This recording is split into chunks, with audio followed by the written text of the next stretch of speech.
Hey everyone, my name is Alan. Welcome to my channel, Kindred Souls of Brooklyn and Sarasota. About 8 months ago, I did a video talking about how to become a Walt Disney World monorail pilot, and a lot of people received it well. And as I was also a security host, many people had mentioned that I should do a video on this too. So I figured I'd keep this video like not a lot of fluff, just straightforward, all the things that you would want to know going into it, what expectations. And again, I'm not currently working for the Walt Disney World Company, so I get no bonuses or anything like this, and it's going to be a very honest perspective. Kept the props down to a minimum. This is my one prop for the video. It's a Mickey statue. So let's get on with it because you want to know what it's like to be a Walt Disney World security host. So first off, I was probably a security host for about 7 years altogether. Reason we left Orlando is we lost my son, unfortunately, in a rooftop bar accident. So when you're watching this video, know that you're doing a good thing because all the proceeds from this monetized channel go to our foundation. We actually donate kids music lessons, instruments all across America. It's called the Waffles Foundation in commemoration of my son, Matt. So on with the video. So I just wanted to do an honest perspective on being a security host. So first and foremost, if you want to become a security host, it's really not that hard to become one. There's always a constant need. When I was a security host, there was at least 800 to 900 security hosts working for Walt Disney World. You might think that's a lot, but it really isn't when you factor in all the resorts, you factor in 3 shifts. So let's talk about that initially right off the bat. Okay, so you apply to be a security host. What qualifications should you have? They've lowered the standards over the years in a sense that when I first became a security host, you needed a 4-year degree or you needed prior military or prior police experience. I had the 4-year criminal justice degree. That's how I got into it. I was already working for the company.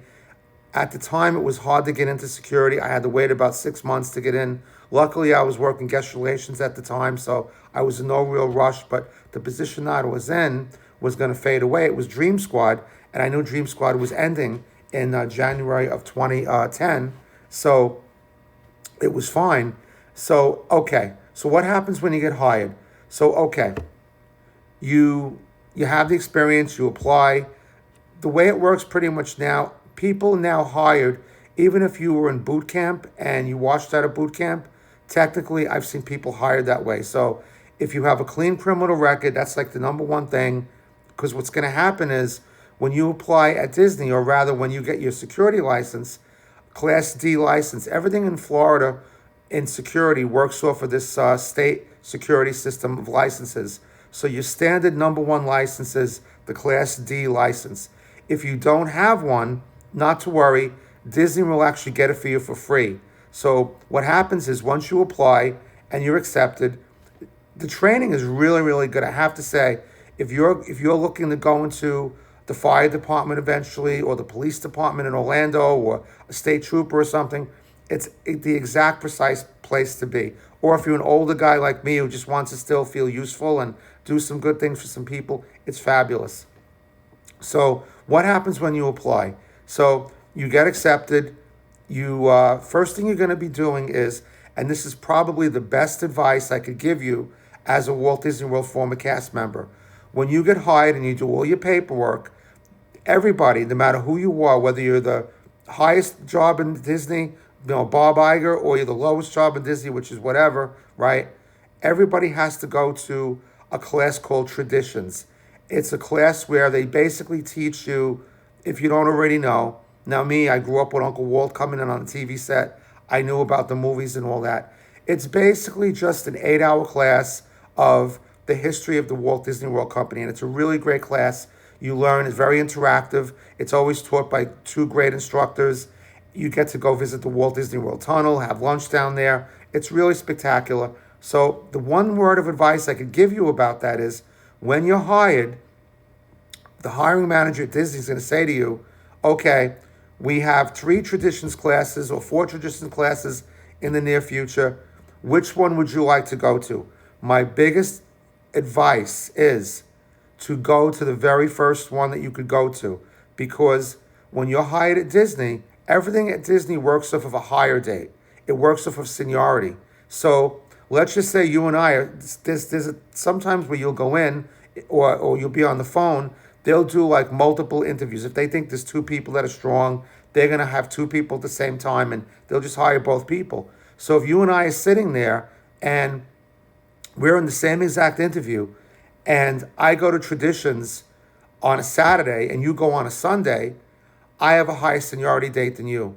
So do yourself a favor. Once you get hired, go to the very first Traditions that you could go to. Even volunteer to go to one that's before that if you can, because that's going to be significant. Because the way Disney works is every 6 months, they call it bucket picks. Every 6 months, a new round of, because it's unionized, every 6 months you have a bid. You make a bid for what job you want, and it all goes off of that seniority date. Now, okay, let's talk about some realistic expectations. Before you get hired, you go to Traditions. What's the next step? You go through, Disney has an academy, which is really good. Not a lot of places have an academy outside of New York and big cities, right? You go to a 2-week academy. It's not really physical fitness on that basis of it. Now, again, you got to remember, you're in Florida, so the physical fitness part of it's going to be, it's hot here. It's very hot. So you're going to have to walk through the park when they're teaching you things. You're going to have to be able to just, go an 8-hour day, of just conducting yourself. So, but most of it, a lot of it is in the classroom. So what are you learning in the classroom? You're learning CPR, you're learning AED, you're learning how to write reports. They do a lot of field work. You learn how to use the radio. It is a very, very good 2 weeks. It flies by. You're going to love it. Okay, so academy is done. You've learned all the basics. What happens after that? Now, of course, in the academy, you're learning how to use the scanner that Disney has when you come into the park. You're learning how to use the wand. You're learning basic techniques. Okay, so what happens after that? So on your last day of the academy, you have like a little ceremony. You throw your hat up in the air, literally. It's a lot of fun. They're going to say to you, okay, this is not a guarantee. We want you to make a wish list of where you want to work and what shift you want to work on. So me, I always like the action, so I always wanted to work mid-shift. Mid-shift is basically 2 o'clock in the afternoon-ish to about 11 o'clock at night. There's also morning shift, and that's basically 6 o'clock in the morning to 2:30. Then you have graveyard shift, which is 11:30 to 6 o'clock in the morning, roughly thereabouts. So typically, you're most likely going to get, if you want mid-shift or grave shift or afternoon shift, you're probably definitely going to get that. Another question they're going to ask you is, where do you want to work? Do you want to work Epcot? Do you want to work Magic Kingdom? Do you want to work Animal Kingdom? Do you want to work Hollywood Studios? Do you want to work Disney Springs? And most times, more often than not, they do grant your request because there is a big turnover. I mean, it's a hot place. It's a job where you walk a lot. It's a job where you can get hurt, not really from a fight, although there are some fights sometimes. It's a job where there is a turnover. People get surgeries, all that stuff. So what's going to happen is, though, no matter where you go, whether it be Magic Kingdom or Epcot or Disney Springs, you are 99.9% going to get bag check, because like I was telling you, all the jobs in Disney are based off of seniority. So some people, now for me, the most coveted post for me was always a land post. So if you've been to Magic Kingdom, I'm going to use that as an example because Magic Kingdom was my home. Now, talking about the home, when you get assigned to a home, in my case it was Magic Kingdom, you will be at that place for 5 days a week. But then if Disney needs you for the 6th day, for the 7th day, I've worked sometimes up to 14 days in a row. I also worked during the COVID closure where I was working like 3 months straight. So when you're working what they call special assignments, you could go anywhere. And that's, it could be annoying, but you walk in and they're going to say, hey, Al, we need you at Disney Springs today. And you got to go down to Disney Springs, or we need you doing something else. But I will tell you, those extra shifts during your time in the beginning is where you're really going to learn things, because what's going to happen is you're filling in for people who are on vacation, who are hurt, who have these different land posts. You're going to start out probably the first 6 months, most likely the first 12 months doing bag check. And bag check is really not a horrendous, terrible thing. If you're like me and you like to talk to people, you do find loads of weapons. You get to interact with the guests. You get a lot of breaks. You're at the front of the park. But I just want to give you a realistic expectation that you're not going to probably be doing some of the things that you see, because what security does there is vast. You have motor patrol, you have hotel patrols, you have working in the park doing what they call a land unit, you have dispatch, which is a whole separate thing, which is called the comm center, you have investigations, you have managers. So the average person coming in is just set the goals realistically, is you're going to be doing bag check for 6 to 12 months. Now, if you have a real special talent, now again, I'm going to tell you the truth, that if you're not a retired police officer or a retired military person with a lot of experience under your belt, these days in Disney, it's very, very hard to move up. I mean, because if we actually had, when I was working, a rear admiral go to work for Disney, and he just wanted to be a regular security host, but they wouldn't let him be because he was just, he had so much experience. They were trying to push him into management or whatever. And he decided, hey, I'm going to leave. It's not my thing. I did that when I was in the Navy and whatever. So he ended up leaving because he just didn't want to do that. But it's very hard, unless you have that kind of experience, to move into management, to move into investigations, because the competition is so fierce. I mean, think about it. If you work for the FBI for 20 years, or you work for any of the letter agencies or whatever, or you work for even your hometown police department, there's a lot of NYPD who works for Disney.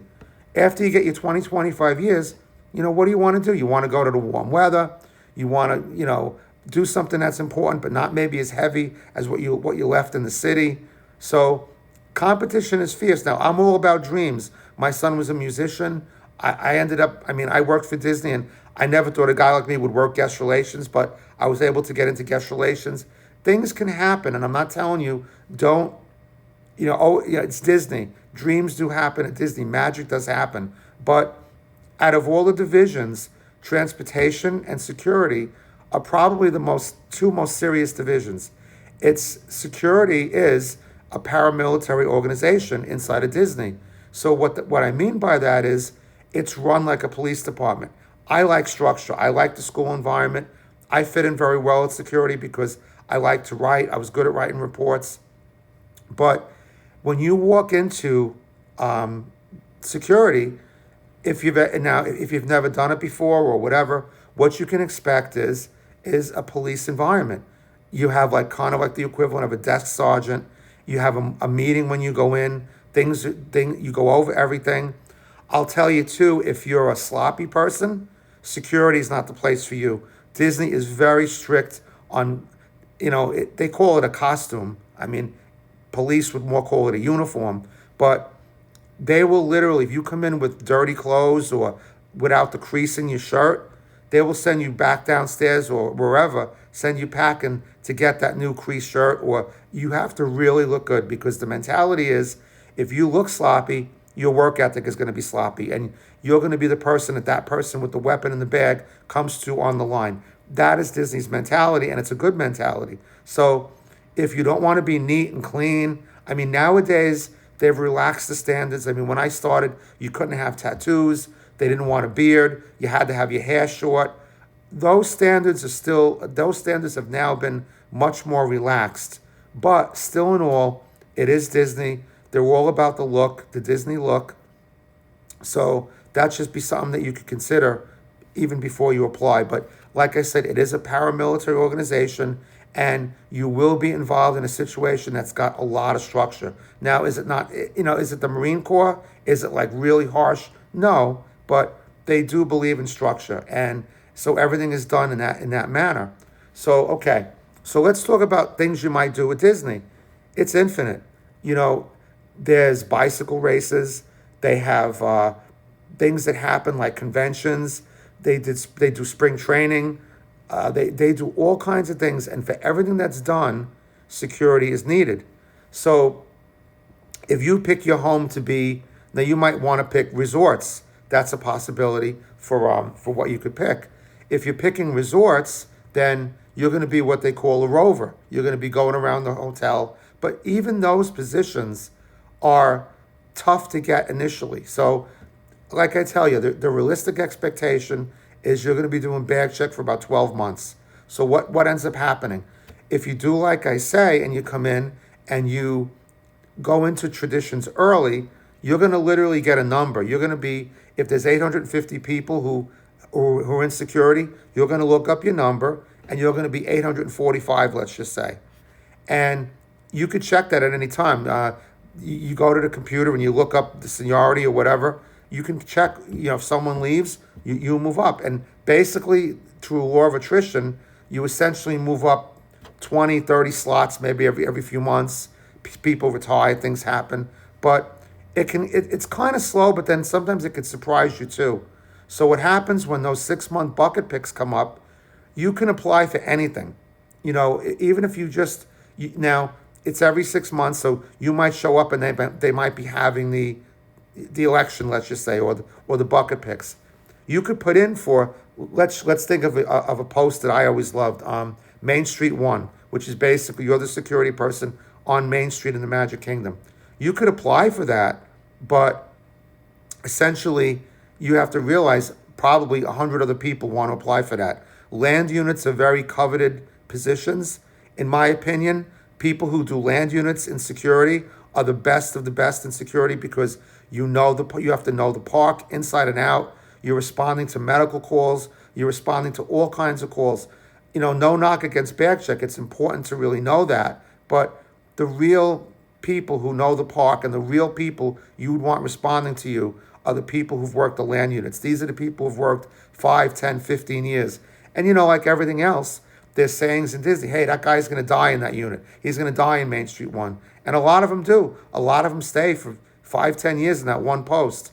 Other people like to move around. I mean, once you get to a point, I would say if there's 850 people working, once you get to like 500 or 400, I say you have a reasonable chance of getting a post. And sometimes, Disney is very specific on their posts. So like they'll tell you, we have, say it's Frontierland 1 open up.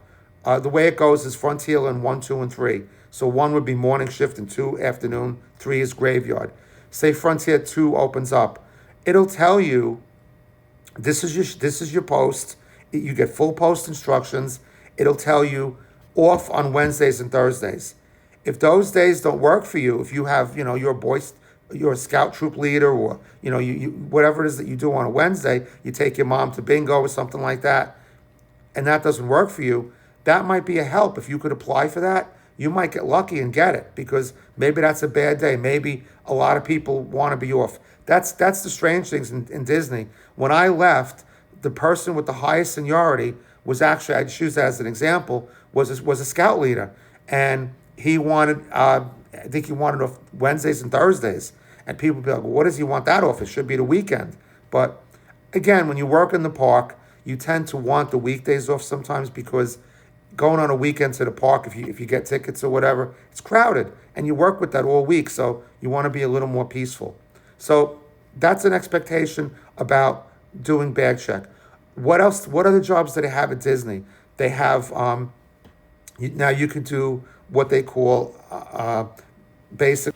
One of the things you might get is motor unit, where you're driving in the car. But again, those units are highly coveted. So that's something you're not going to get till you're in like the 100, 150s. So, okay, the pay. You're in Florida. You're not in Disney to make money in that sense. You're probably going to get a little bit better than the going rate for standard security. So let's just say $18 an hour. You're not going to make a fortune working there. But like I said, it's extremely valuable experience. If many people go on to the academies or go on to highway patrol or whatever, firemen, whatever, it's not the right word, fire professional these days. So you gain a lot of experience. It is a job. Believe me, you're not going to waste your time there. Anything else you want to apply for, it's a great springboard for something else. What else would you want to know about it? Basically, in security, okay, so you don't have peace officer status, one. So you really can't detain anybody. You can defend yourself, which is the Florida law basically states for the extent of force that's given to you, you can defend yourself back. But you can't retain anybody. So you do have Orange County, Osceola County. They are very good. They work hand in hand with security. They are spectacular. They actually make overtime there, double, triple overtime. They love working at Disney or all the parks. So they stay at the front of the park and they don't fool around. Usually some big people doing that. And me, when I worked in security, I was a trainer and a foreman. So all I'd have to do was just, give a glance over, and four big guys would walk over, and a couple of big ladies too, and they didn't take any baloney. So you have them as a backup, like I said, but you don't have peace officer status there. What else could I tell you about security? Again, even though, like I said, it's hard to move up into management if you don't have that kind of experience, there are other things you could go to that pay decent money. For instance, trainer. You could become a trainer, which is, again, you take the classes out. You could be a field trainer like I was, and you're instructing the people when they come to work, or you're a constant when you're a trainer. You've probably seen it. You wear the Jiminy Cricket pin. You go to a class at Disney University, and you're there as a source of knowledge, and it's a very respectable position. So you could also go to Comm Center, which is Disney's dispatch thing. So there's other things that come up along the way, and I just wanted to give you like a realistic expectation of how it is to work there. And like I said, for me, I love it. We're always a Disney family. I have a lot of great things that I'm proud of that I did there. One of the best things I think I did was when I worked during the COVID closure, as well as the NBA bubble. I worked at the Magic Kingdom. I got a special award because they do a great thing called flag ceremony, and they have a flag up over the Magic, at the Magic Kingdom. Quick little trivia, because I'm not doing any fluff in this video. There's only one real flag in the Magic Kingdom. It's the one when you first walk into the park when they do flag retreat with, because if you had real flags all around the Magic Kingdom, Disney follows proper flag etiquette. You'd have to raise and lower them every single day. So the only real flag is the one you see on the flagpole when they lower the flag at 5 o'clock. So I did that all during COVID when there was nobody in the park except for like 20 to 50 of us who were guarding the Magic Kingdom. We did that every single day. And I got a special award along with the other people on the team for flying the flag and keeping the flag flying, even though Walt Disney World was closed and the whole, all of it was closed. So that was really special to me. And I really cherished that. So what else can I tell you? I want to tell you, if you have a question, please shoot me an email. My email is wafflesfoundation@gmail.com. That's our foundation that we run. I mentioned that in the beginning. You could also leave a comment on the video. And I like to answer all the comments, and I will give you an honest, absolute answer. I haven't worked for them for a couple of years, but my wife and I are annual pass holders. We live in Sarasota now, so probably at least once a month we drive over there and we spend some time. I still have many, many friends who work for Disney, specifically in security. So if it's a question that I'm not sure of or something that's changed since I left, I absolutely have a lot of resources who I could ask and get you a really good answer. But I had a great time doing it, and I highly recommend it. And I just think if you go in there with realistic expectations, then it's a really great place to work. And again, it's not to say that you can't move up if you don't have this experience or whatever, but I just wanted to give you that expectation.